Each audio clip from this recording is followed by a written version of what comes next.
2 years ago, my parents and I traveled to Rochester, Minnesota to visit the Mayo Clinic in hopes that they would be able to help give us answers as to why I was so sick and why I was having so many health problems. And at the time, we already knew that I had something called POTS, which is also called Postural Orthostatic Tachycardia Syndrome. And we had researched and found the Mayo Clinic was a great place for people to go with POTS. And we figured that if I had any underlying conditions causing my POTS, that if anyone could find it, the Mayo Clinic would. And so we spent about a week there and had a lot of testing done. And I won't say that we had a negative experience, but I will say that they missed a lot of very important pieces of the picture for me. They missed my Ehlers Danlos syndrome. I was not tested for that in any way. They missed my intracranial hypertension. I was not given a spinal tap, and they apparently brought it up, but they told my parents that I was too thin to have intracranial hypertension, which I have, and which we later found out. They did not do a brain MRI, and it turned out later that I have something called Chiari malformation that's found on a brain MRI. And they also missed my craniocervical instability, which basically is a complication of EDS, meaning that my skull and my upper neck have instability, causing a lot of bad symptoms. And anyways, so these huge big pieces of my health were not found by the Mayo Clinic. They were not tested for or suspected by them, but I definitely have all of those things. Some people that go to the Mayo Clinic, and maybe most, have an amazing experience and they find what's going on and treat them and help them, and it's great. But then there are other people that are like me and they go to the Mayo Clinic and they weren't able to help them. And I've talked to both types of people, and we were so impressed with the Mayo Clinic. We were impressed with how efficient they were, with how they ran all of these tests, and they gave us this really fancy schedule, and all the buildings were amazing, and we didn't have to wait long in waiting rooms for tests and appointments, and they just really knew what they were doing. But in my case, with EDS and a lot of comorbid conditions with EDS, the Mayo Clinic was not a good place for me.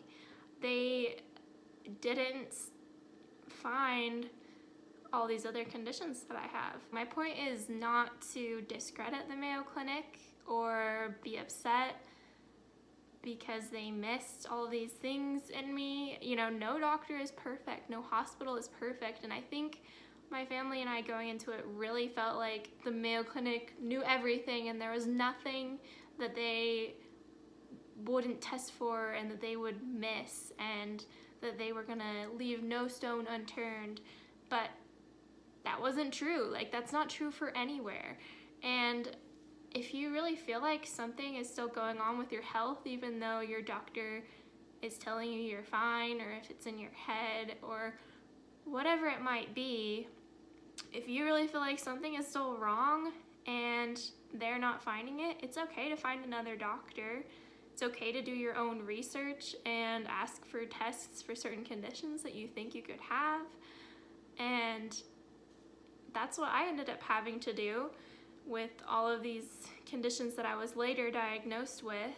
And when I left the Mayo Clinic, they basically said, you know, you have POTS and there are a few other things that are a little bit off, but it's mostly POTS, and if you exercise, take your beta blockers, and drink lots of water and have a lot of salt, then you'll be good, you'll be feeling better.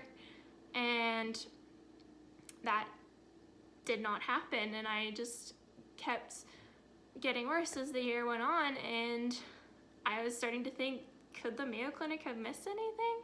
So I started doing a lot of my own research. I started finding these conditions that sounded like they could fit with the symptoms that I had, and some of the conditions that I asked to be tested for I didn't have, but some of them I did. And so I think that's a big part of when we have these rare, complex cases like me, you have to kind of do a lot of the work yourself, because there's not a doctor in the world that's going to spend hours and hours every week researching your specific symptoms and trying to find what's wrong. And so I'm really glad that I didn't just say, oh, the Mayo Clinic said nothing else is wrong, so I guess I'm just gonna be this sick forever. But I'm glad that I decided to keep researching and keep trying to find doctors that could help me. And I'm still really sick and struggling, but I now know what's going on, and I have doctors that are going to try to help me, and I have hope. So anyways, I just wanted to share that to show that there is hope, even if you have doctors telling you that nothing is wrong. Keep fighting for answers, and eventually you will get them. I hope that this video was helpful for you, and if you have any questions about my Mayo Clinic experience or want to share something about your experience, I would love to hear from you. And if you'd like to follow along on my journey, then you can click subscribe. That still feels kind of funny to say. But anyways, I will see you guys next time.